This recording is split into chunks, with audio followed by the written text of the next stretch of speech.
그저께는 제가 금요일 날 제 자동차 정기 검사를 받으려고 1년에 한 번씩 검사를 받고 엔진 오일 바꾸고 그렇게 합니다만 이제 가서 검사를 받게 되었습니다.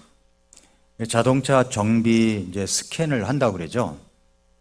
그런데 정밀 검사를 이제 어디 연결해서 꽂고 해가지고 정밀 검사 결과가 쭉 나오더라고요. 근데 제 자동차가 크루즈 기능에 이상이 있다는 것을 제가 발견을 했습니다. 그래서 크루즈 기능에 이상이 있는 것 같습니다. 이것을 좀 잡아주세요 라고 했더니 그분이 스캔 검사를 딱 하고 나서 이제 설명을 해줍니다. 정비에 들어가기 전에 와서 또 설명을 해줍니다. 설명을 해주는데 하나하나 설명을 해주는데 어떤 것에 예를 들어서 브레이크 기능에 충돌이 일어나가지고 다른 기능에 이상을 일으킬 수가 있고 하면서 엔진 오일은 얼마나 남아있고 브레이크 오일은 얼마나 남아있고 타이어는 마모가 심해서 교체를 해야 되고 이런 것, 냉각수는 얼마나 있고 이거까지 다 이제 소상하게 얘기해 주는 거예요. 그걸 보고서 저는 좀 깜짝 놀랐습니다. 참 신기하다. 어떻게 갖다 대기만 하면 아느냐. 참 신기합니다. 라고 얘기를 했더니 이것뿐만이 아니라 전화만 하면 본사에서도 제 차량에 대해서 전부 알고 있다는 겁니다. 이것이 전부 다 이제 입력이 돼가지고 그래서 이것을 보면서 미리 고장을 예방하는 것. 제가 이제 군대에서 수송부였었다고 그랬잖아요. 수송부에서 있는 것은 뭐냐면 운전 전 정비가 있고 운전 중 정비가 있고 운전 후 정비가 있습니다. 제일 좋은 것은 운전 전 정비를 해야 안전하게 운전을 할 수가 있는 거죠. 그래서 사전에 모든 기능에 잘못된 것을 이제 고쳐줬습니다. 아직도 이제 좀 미완성된 것도 있지만은. 근데 문득 이제 이런 상상을 해봤습니다. 교회당 입구에다 우리 영혼을 스캔하는 장치를 해놓고 들어올 때 다 스캔을 해봤더니 당신은 믿음의 고장이 있습니다. 어디에 문제가 있습니다. 오늘 말씀을 집중적으로 어느 말씀을 들으면 당신은 이제 고쳐질 수가 있습니다. 이런 기능, 스캔이 있으면 얼마나 좋을까라고 생각을 했습니다. 믿음의 브레이크가 문제가 있습니다. 인내라는 타이어가 마모되고 있습니다. 네, 감사의 배터리는 충전되어 있지가 않습니다. 지금 50%밖에 남지 않았습니다. 뭐 이런 이야기. 성령의 기쁨의 오일은 메말라 있습니다. 이렇게. 그런데 사실은 우리에게 그런 스캐너가 있습니다. 그것은 바로 하나님의 말씀입니다. 하나님의 말씀. 여러분이 이제 지금부터 말씀을 들으시면서 스캐너로 내 영혼을 다 이제 스캔을 해야 되는 겁니다. 하나님께서, 성령님께서 여러분의 영혼의 상태를 스캔을 해 주실 겁니다. 그러면 여러분이 이제 깨달아 알게 될 것입니다. 오늘 본문 누가복음 8장에는 예수님께서 직접 여러 도시와 마을을 다니시면서 복음을 전하시는 장면이 나오죠. 그 사역에는 여러 동역자들이 함께하고 또 이어지는 씨 뿌리는 자의 비유를 통해서 하나님의 말씀이 사람들의 마음밭을 어떻게 스캔하는지를 보여주고 있습니다. 아주 오늘 신기한 말씀이에요. 어떤 마음은 단단한 길가밭, 스캔해봤더니 길가밭이라는 겁니다. 어떤 마음은 얕은 흙의 돌밭 같고 또 어떤 마음은 세상의 염려로 가득 찬 가시덤불 같고 또 어떤 사람은 정직하고 선한 마음, 말씀을 간직하고 인내로 열매를 100배로 맺는 땅과 같다. 스캔을 해보니까 그렇게 나오는 거예요. 오늘 말씀이 여러분을 이제 4가지 밭이 나오는데 이 4가지 밭을 스캔할 것입니다. 여러분의 마음을 스캔하고 어떤 마음의 밭인지 어떤 상태인지 이제 드러날 것입니다. 그래서 오늘 본문의 이야기 끝에 18절 보면은 주님께서 듣는 문제에 대해서 3번 언급하셨어요. 3번. 8장 8절에 들을 끼는 자는 들을지니라. 10절에는 들어도 깨닫지 못하는 사람이 있다. 그리고 18절에는 그러므로 너희가 어떻게 듣는지 주의하라. 이렇게 말씀하고 있습니다. 18절에 그랬죠? 그러므로 너희가 어떻게 듣는지 주의하라. 누구든지 있는 자는 받을 것이요 누구든지 없는 자는 자기에게 있는 줄로 여기는 것도 빼앗기리라. 있는 자가 뭡니까? 뭐가 있다는 거예요? 오늘 본문 문맥에서 보면은 하나님의 말씀을 듣고 깨닫고 순종하는 자가 있는 자입니다. 있는 자는 말씀을 자기 안에 받아들이고 마음에 간직하고 자라게 하는 자입니다.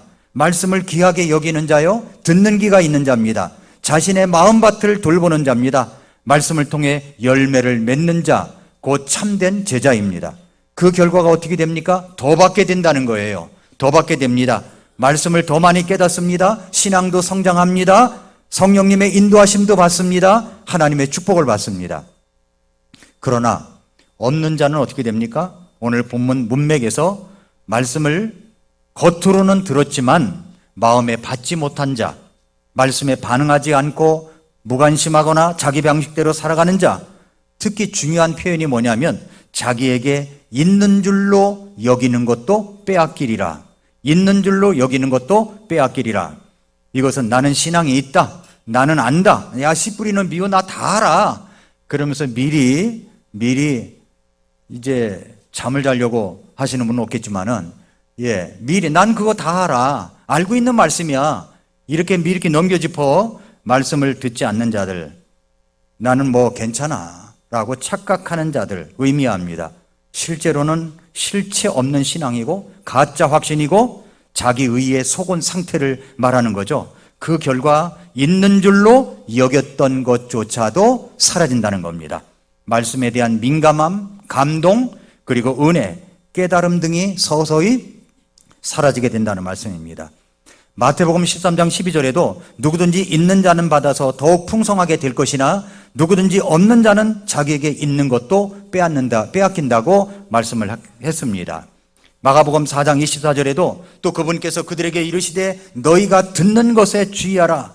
너희가 무슨 척도로 재든지 그것대로 너희가 평가를 받을 것이며 듣는 너희가 더 많이 받으리니 있는 자는 받을 것이요 없는 자는 자기에게 있는 것도 빼앗기리라 하시니라. 있는 자는 더 받지만 없는 자는 빼앗긴다라고 했습니다. 들을 귀가 있으면 들어야 된다, 똑바로 들어야 된다라고 하는 겁니다. 말씀을 어떻게 듣고 말씀을 얼마나 귀하게 여기느냐가 곧 그 사람의 영적 상태를 드러냄을 보여줍니다. 그러니 오늘 여러분들 마음의 문을 쫙 열으시고 말씀으로 스캔을 딱 하시기 바랍니다. 말씀을 스캔을 하시기 바랍니다. 제가 말씀을 이제 스캔할 종류의 말씀을 여러분에게 드릴 겁니다. 말씀이 스쳐 지나갈 때 스캔이 돼요. 그래서 오늘 예배는 단지 몸만 여기 와서 앉아있는 시간이 아니라 말씀으로 점검받고 치유받고 회복되는 시간이 되시기를 바랍니다. 오늘 본문이 바로 그런 말씀입니다. 예수님께서 씨 뿌리는 자의 비유를 말씀하시는데 이것 나 다 안다고 섣불리 판단하지 말고 오늘 말씀의 의미가 무엇인지 귀를 기울여 드려보라는 거죠. 아는 척은 하지만 사실은 열매 없는 자가 있을 수 있기 때문입니다. 자, 먼저 첫 번째로 예수님의 기쁜 소식 선포 사역을 하시는 예수님의 모습이 나옵니다. 이것은 교회에게 분부하신 사역도 마찬가지입니다. 우리는 예수님의 사역을 이어받은 자예요. 8장 1절에 그 뒤에 예수님께서 두루 모든 도시와 마을을 다니시며 하나님의 왕국의 기쁜 소식을 선포하고 보이셨는데 12제자가 그분과 함께 했다 그랬습니다. 하늘에 하나님의 왕국의 기쁜 소식을 선포했습니다. 예수님은 하나님의 기쁜 소식을 선포하신 분입니다. 이 땅에 오셔서 그때 당시 알려진 주변 도시, 마을마다 찾아다니면서 복음을 전했습니다. 예수님은 왜 이 땅에 오셨습니까? 왜 오셨죠?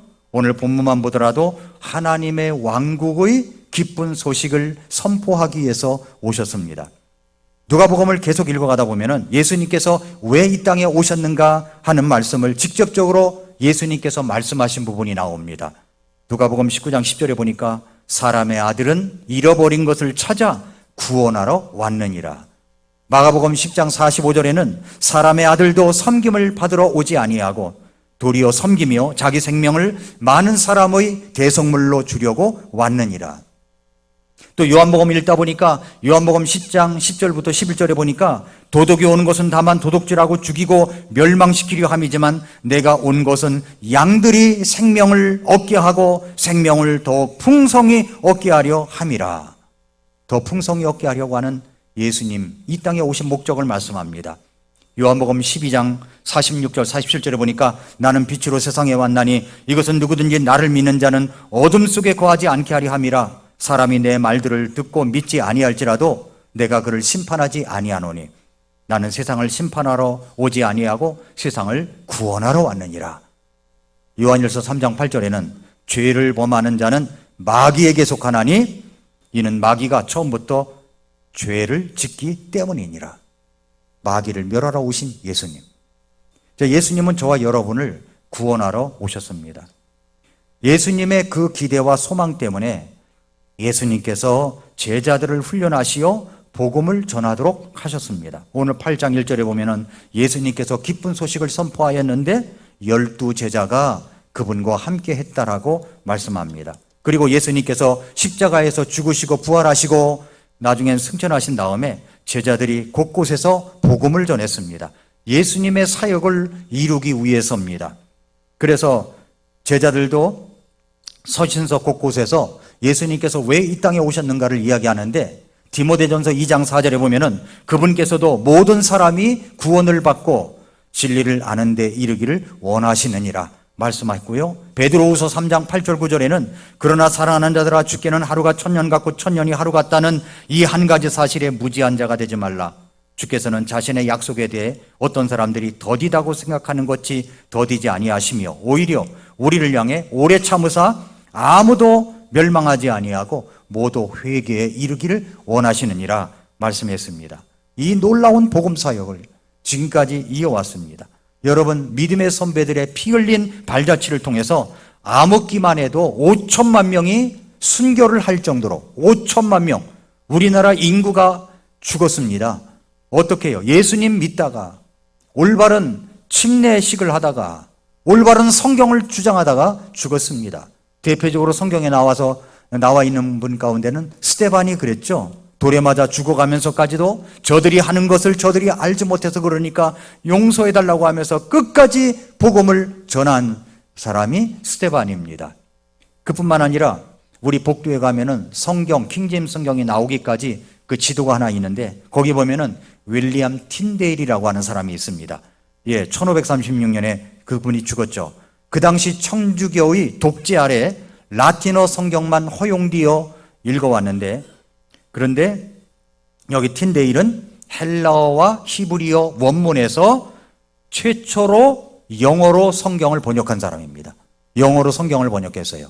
이것을 기초로 해가지고 킹제임스 성경이 나오게 된 겁니다.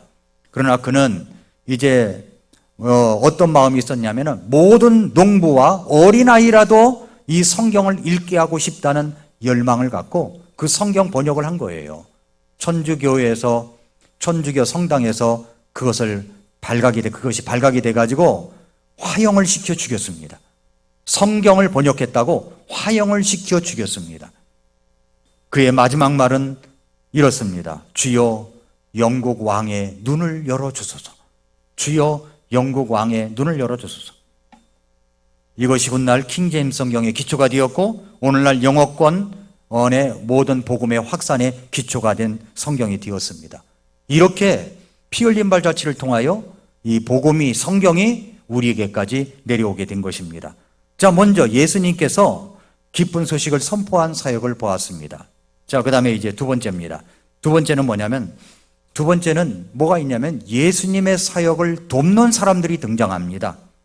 돕는 사람들, 이것은 오늘날로 이야기한다면 주님의 몸된 사역에 동역하는 사람들을 이야기합니다. 누가복음 8장 2절 3절을 보십시오. 또 악한 영들과 병약함에서 고침을 받은 어떤 여자들 곧 몸속에서 7마귀가 나간 자로 막달라라 하는 마리아와 헤롯의 총주기 구사의 아내 요한나와 또 수산나와 그 밖에 많은 여자들이 자기 재물로 그분을 섬겼더라 그랬습니다. 자, 예수님의 사역을 도왔던 여인들이 나옵니다. 악한 영들과 병약함에서 고침을 받은 여자들이라고 하면서 명단이 소개되어 있습니다. 예수님 당시에도 그랬지만은요, 교회 역사가 흘러나오면서, 그리고 오늘날도 마찬가지고 교회 안에서 헌신 봉사하는 사람들이 남자가 많은 것이 아니라 여자들이 더 많은 것 같아요. 이렇게 통계를 보면. 네.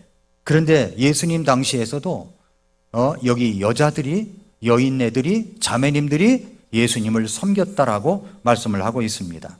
막달라 마리아, 몸속에 7마귀가 들어가 있었던 여인, 그러나 예수님이 고쳐준 여인도 있었고, 헤롯의 청지기 구사의 아내 요한나, 그리고 수산나, 그 밖에 많은 여인들이 나옵니다.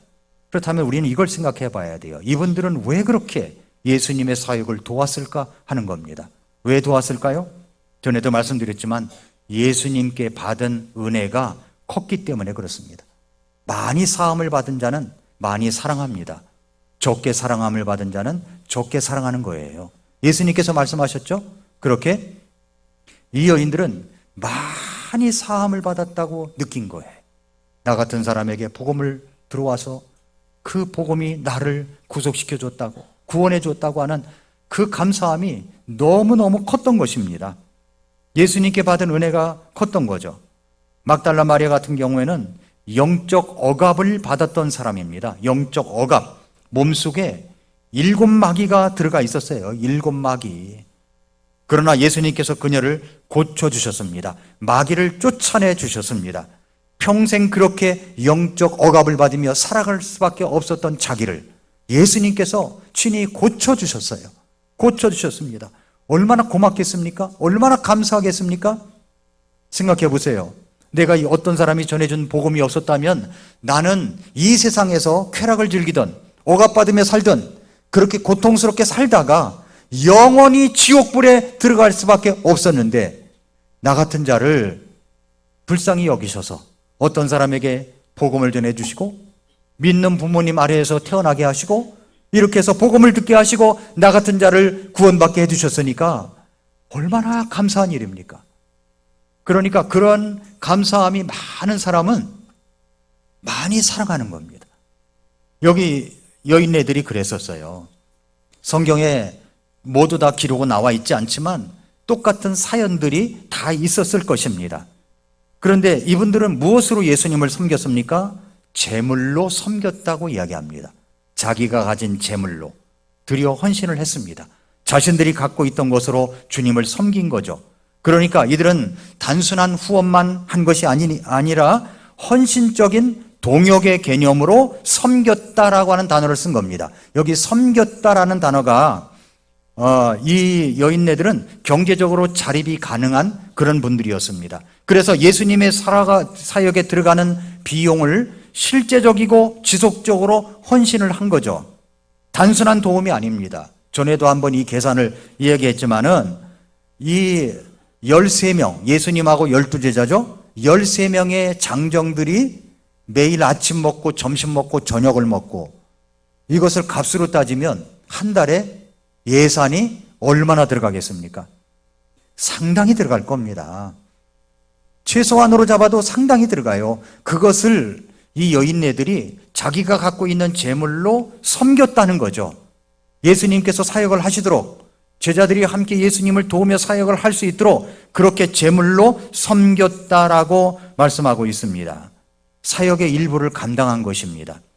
그래서 여기 섬겼다라는 단어를 쓴 겁니다. 섬겼다라고 하는 단어는 그리스어로 디아코네오라고 합니다. 디아코네오. 이 디아코네오라는 단어에서 집사, 디아코노스라고 하는 단어가 나온 거예요. 집사라는 말이. 디콘이라고 하는, 영어로 하면 디콘이라는 단어가 나온 겁니다. 집사가 되어야 섬겼다는 것이 아닙니다. 모든 사람이 디콘, 다 일꾼인 겁니다. 일꾼이에요. 일꾼이 되어서 섬겼습니다.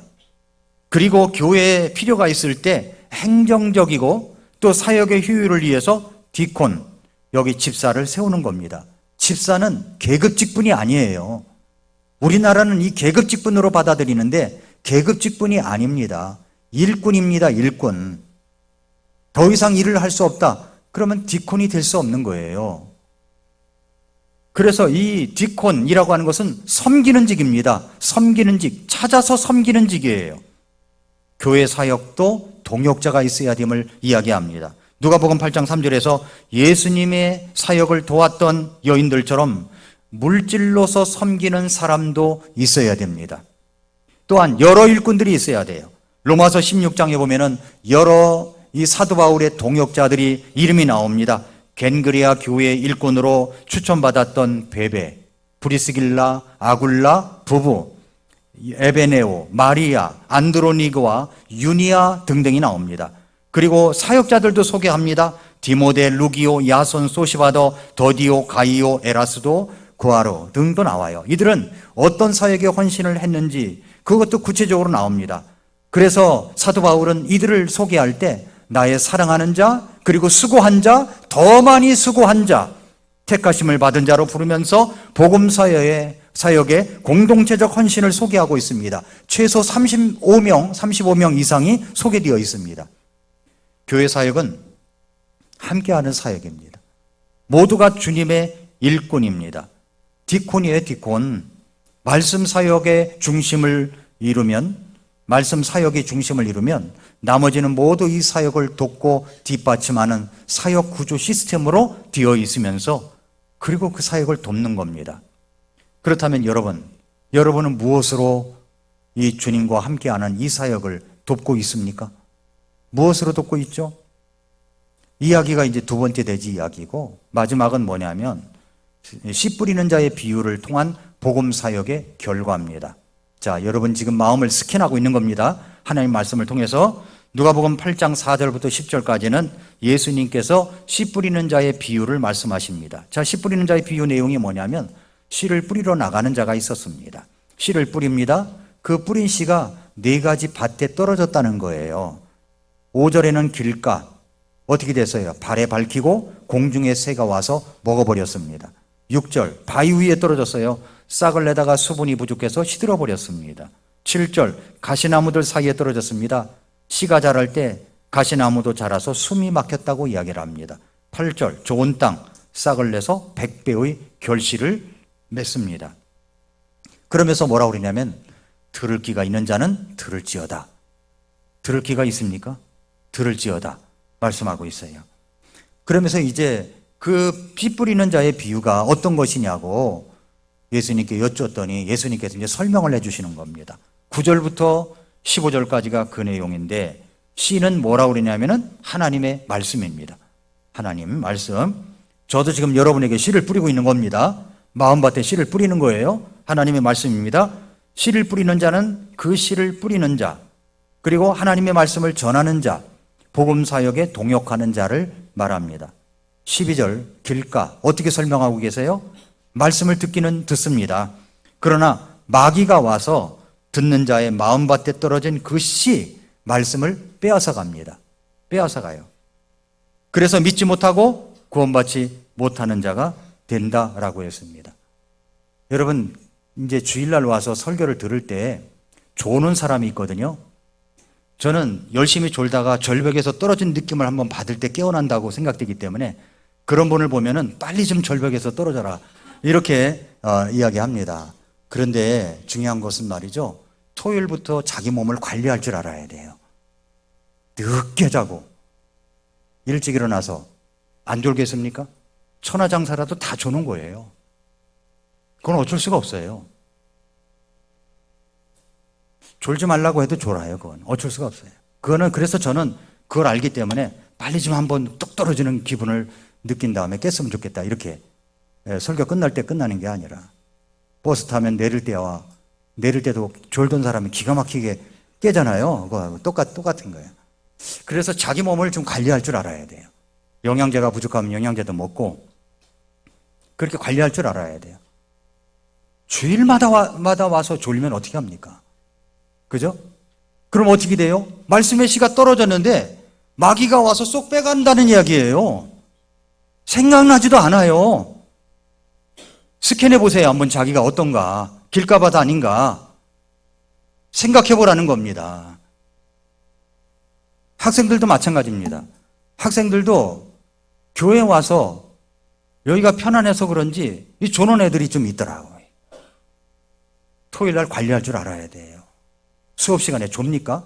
비싼 학원비 내가서 학원에서 졸고 그리고 끝내서 옵니까? 아니잖아요. 그래서 믿지 못하고 구원받지 못하는 자, 말씀을 마음에 받아들이지 못하는 자가 된다는 거예요, 길가가. 그 다음에 13절은 바위 위, 예수님이 설명해 주시는 겁니다.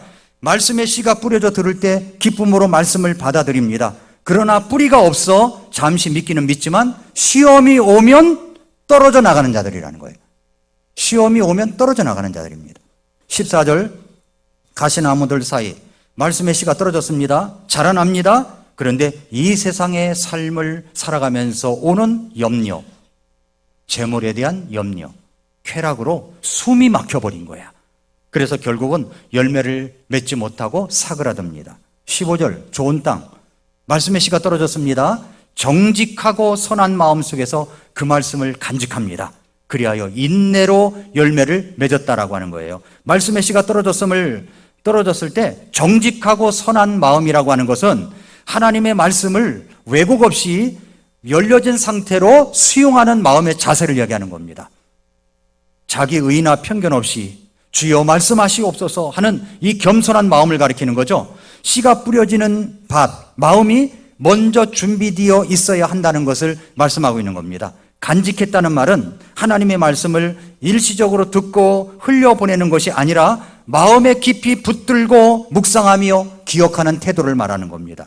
마치 보물을 보관하듯이 잊지 않고 삶 속에 적용하려는 의지를 말합니다. 여기서는 말씀에 대한 존중함과 신뢰, 복종의 태도가 포함되어 있습니다. 인내로 열매를 맺었다는 말은 말씀을 들었을 때 즉각적인 변화가 없을 수도 있지만 말씀을 지속적으로 따라가며 삶 속에서 인내하며 실천할 때 열매가 맺히는 거예요. 인내란 세상의 유혹과 박해, 유보된 응답 속에서도 포기하지 않는 믿음을 뜻합니다. 포기하지 않는 믿음이에요. 이 인내는 하나님의 타이밍을 기다리고 환경 속에서도 말씀을 지키는 신앙의 지속성을 말씀하고 있는 겁니다. 그러니까 하나님의 말씀을 전해도 복음 사역을 해도 이렇게 확률로 따지면 25%만 가지고 사역을 한다는 말씀인가 이런 생각도 들어요. 지금은 4사람 중에 하나가 아니라 10사람 중에 하나, 10%도 되지 않을 때가 많습니다.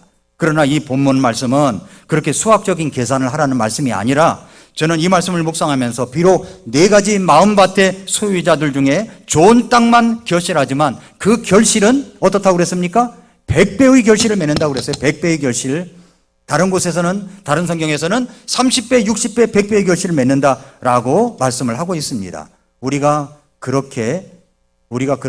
먼저 마음밭이 우리 마음밭을 개경해야 되고 그 다음에 우리가 사역을 할 때도 똑같다는 이야기죠. 어떤 사람들에게 복음을 전하고 말씀을 전하고 사역을 해도 4가지 마음밭의 결실이 온다는 겁니다. 그런데 마지막 좋은 밭에 떨어진 사람의 그 인내로 열매를 맺는 것을 통해서 모든 것이 다 보상이 된다는 말씀입니다. 나는 어떤 마음밭의 소유자입니까? 나는 씨 뿌리는 자요. 어떻게 생각하면 여러분? 씨 뿌리는 자입니다. 여러분이 마음밭도 해당이 되지만 우리가 사역을 하다 보면 씨 뿌리는 자가 되는 겁니다. 씨를 뿌리는 자. 내가 뿌리는 씨가 어디에 떨어질지는 아무도 몰라요. 여러분 마음밭에 하나님 말씀에 씨가 떨어집니다. 마음밭이 어떤 상태인지 저는 몰라요. 그래서 제가 처음 서론부터 스캔하라는 말씀을 계속하는 것이 강조한 것이 이것입니다. 말씀을 들어도 스캔할 줄을 몰라요. 어디가 고장난 줄을 몰라요. 뭡니까? 운전 중에 사고가 나면 운전 전 정비를 해야 되는데 삶 속에 살아가다가 내가 말씀의 귀를 기울이지 못하다가 어느 날 덜커니 하고 어떤 사건이 터졌을 때는 1대 29대 300의 법칙처럼 그렇게 되는 겁니다. 300가지의 미세한 사고들이 내게 일어날 때 조심해야 되는 거죠.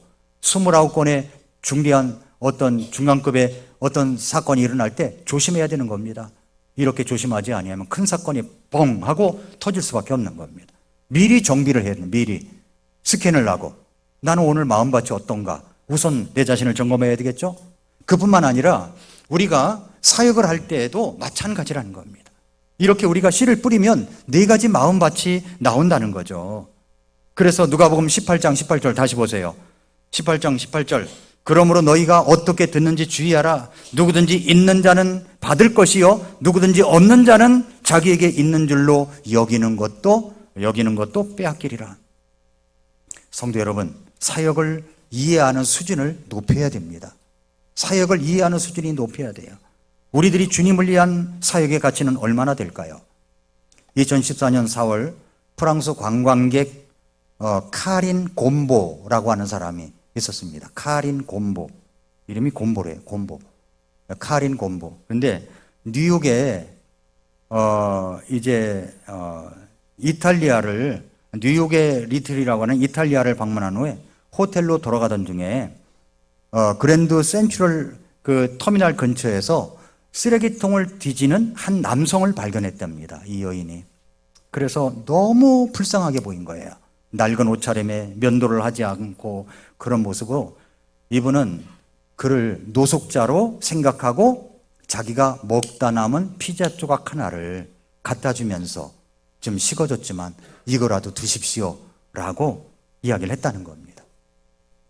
제가 죄송하지만 지금 이것밖에 없습니다. 이거라도 드십시오라고 음식을 전달했고 그 남성은 뭐라고 그러냐면은 정말 고맙습니다. 감사합니다. 하나님의 축복이 있기를 바랍니다. 라고 답을 하더라는 거예요. 이게 뉴욕 포스트지에 나왔던 이야기입니다. 그런데 그 남성이 실제 누구냐면 노숙자가 아니라 영화 타임 아웃 오브 마인드라고 하는 에서 노숙자 역할을 연기 중이던 배우 리처드 기어였다고 합니다. 이 사람이 재산이 1억 불이래요. 잘 감이 안 오시죠? 1370억이라고 합니다. 예. 이 일화는요, 무슨 얘기냐면은 우리의 작은 친절이 예상치 못한 방식으로 전개될 수 있음을 보여주는 겁니다. 겉모습만으로 상황을 판단하는 것에 한계를 일깨워주기도 하죠. 내가 이것을 어디서 듣냐면 쿠르빌라 박사라고 이분이 아주 유명한 강해 설교가인데 이분이 설교한 설교 속에서 이 예화가 나와요. 리처드 기어 피자 사건을 인용하면서 이런 말을 했습니다. 우리가 하나님께 드리는 것은 어쩌면 반쯤 먹다 남은 피자 한 조각일 수가 있다. 정성껏 드린다고 생각한 것이 사실은 부끄러운 선물일 수 있다는 겁니다. 하나님 앞에서 우리의 헌신은 우리가 하나님께 드리는 것들을 생각해 보라는 거죠. 헌신, 사역, 시간, 재능. 사실 반쯤 먹다 남은 피자 조각, 한 조각 같은 것이 아니냐는 거예요. 하나님은 전능하시고 완전하시기 때문에 내가 드린다는 사실, 드릴 만한 가치 있는 것이 사실상 없음을 아시면서도 하나님은 그런 우리를 여전히 귀하게 사용하신다는 겁니다. 우리가 아무것도 아닌 존재를 할지라도 하나님은 그 작고 부끄러운 피자 조각 같은 헌신을 받아서 주님의 그 위대한 계획을 이루시는데 쓰신다는 말씀입니다. 사도 바울을 생각해 보십시오. 그는 에베소서, 빌립보서, 골로새서, 빌레몬서, 옥중서신, 옥에서 죄수의 몸으로 그 말씀을 기록하면서 자기의 부족하지만 하나님의 능력을 더 크게 드러내는 무대를 갖고 있었습니다. 그래서 그는 뭐라 그러냐면 자기 같은 죄수도 하나님이 쓰신다는 거예요. 고린도전서 1장 26절부터 29절에 보니까 사도 바울이 그런 이야기를 했습니다. 형제들아, 너희가 부르심을 받은 것을 바라는 거예요. 부르심을 받은 자로서 육체를 따라 지혜로운 자가 많지 아니하고 강력한 자가 많지 아니하며 고귀한 자가 많지 아니하도다. 그러나 하나님께서 지혜로운 자들을 당황하게 하시려고 세상의 어리석은 것들을 택하셨고 하나님께서 강력한 것들을 당황하게 하시려고 세상의 약한 것들을 택하셨으며 하나님께서 있는 것들을 쓸모없게 하시려고 세상의 천한 것들, 멸시받는 것들, 참으로 없는 것들을 택하셨다고 이야기를 합니다. 피자 조각, 그냥 먹다 남은 식어진 피자 조각 한 조각 드리는 것처럼 그렇게 드릴지라도 우리 주님은 귀하게 받아주신다는 겁니다. 그래서 고린도후서 12장 9절에 주님께서 자기에게 그랬다는 겁니다. 사도 바울이 내 은혜가 네게 족하도다. 나의 강한 능력은 약한 데서 완전하게 되느니라.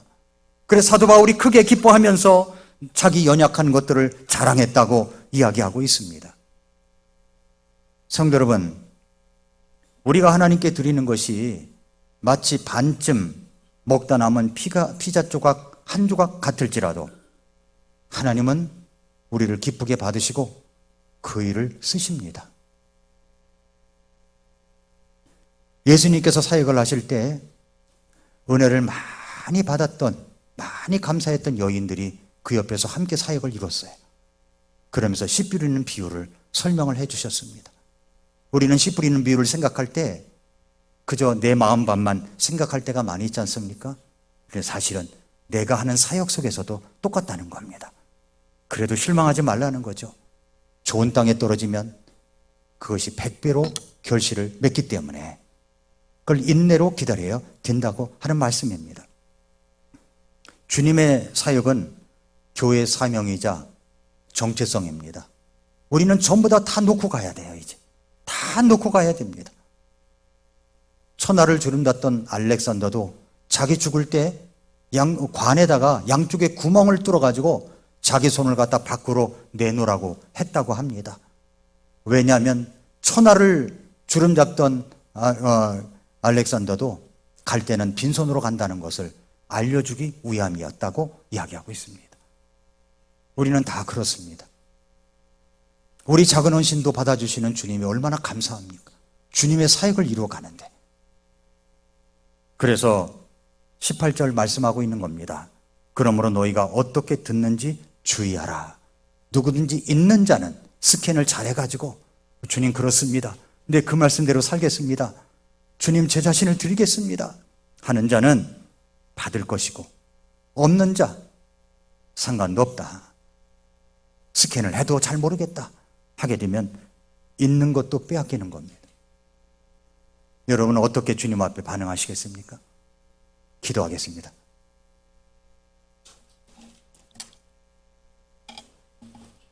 조용히 머릿속에서 기도하겠습니다.